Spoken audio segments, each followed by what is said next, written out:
Spiritual attacks are real as daylight.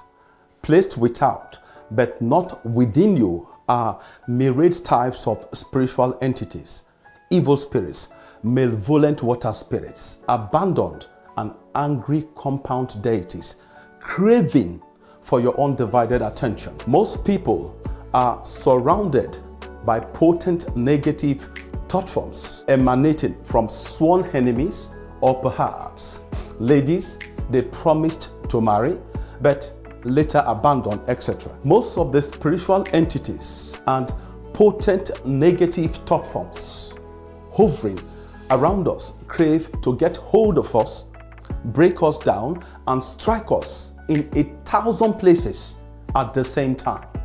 Countless people, which of course includes prayerful individuals, are not exempted from spiritual attacks. For instance, many prayerful individuals observe cobwebs around their faces. Do you know the meaning of that? Cobwebs represents severe witchcraft attack. Cobwebs around one's face simply means witches and wizards are monitoring you all the time. It means all your expectations and efforts in life will amount to nothing. Other signs of spiritual attacks includes conflicting medical reports, the strong urge to commit suicide, vulnerability to accidents, nightmarish dreams, unexplained dizziness, and severe depression, etc. I have said it once, this is twice. Placed without and not within you are myriad types of spiritual entities struggling to break down the protective walls surrounding your mind so that they can gain access into your innermost being. Myriad types of evil entities crave to enter into the mind of a person for the sake of manipulating the soul, behavior, and body of the individual. Politicians organize political rallies to manipulate your mind to vote for them. All the eye-popping advertisements you see online and on television are orchestrated to influence your mind to purchase certain products. Indeed, the mind is the gateway to the innermost being of every human being on earth. Immunity from spiritual attacks is not based on your ability to pray without ceasing. Immunity from spiritual attacks is based on your ability to strengthen your mind and, most importantly, keep the gateway to your mind shut all the time. Of a truth, I tell you, most recently, Mr. Daniel realized the importance of keeping the gateway to his mind shut all the time. He woke up with severe back pain.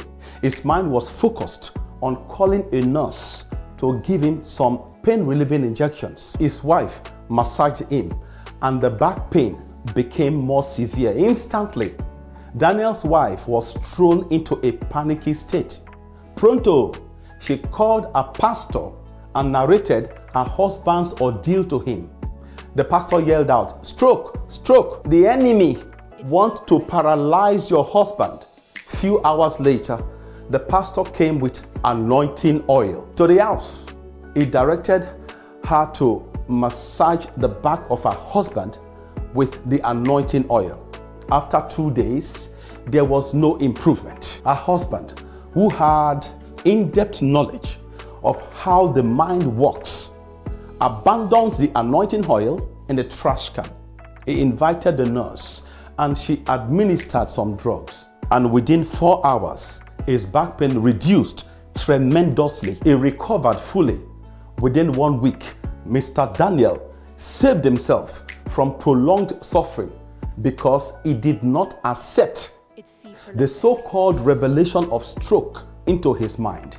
If he had allowed the stroke revelation into his mind would have dwelt on stroke, stroke, and stroke. And you know what that means, don't you?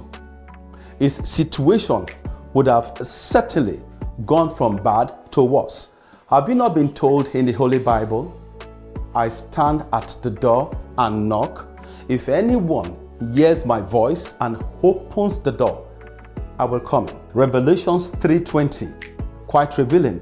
The divine don't just barge into your innermost being and compel you to do things against your will. The divine will stand at the gate of your mind and knock. It is left for you to open the gate of your mind so that they can come in. The divine will go back if you refuse to open the gate of your mind. This is how spiritual attack works. Any spiritual attack directed at you must stop at the gate of your mind. You will be the one to open the gate of your mind for the evil entities to gain access into your innermost being.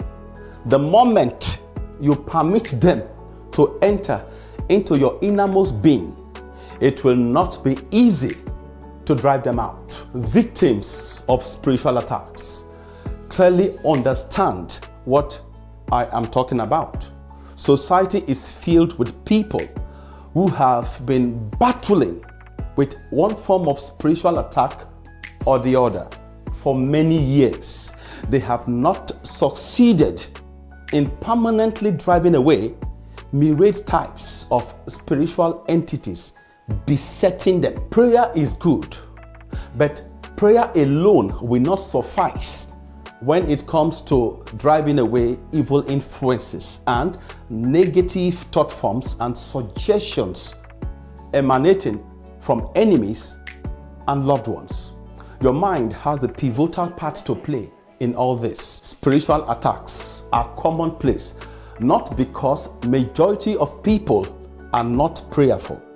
Spiritual attacks are commonplace because there are many ways to penetrate the mind. Of a truth, I tell you, imbibition of drugs and alcohol creates openings in the mind through which evil entities can gain access into your innermost being. Nightclubs are places overflowing with evil entities. It is a place where drugs, alcohol, and sexual excesses are widespread.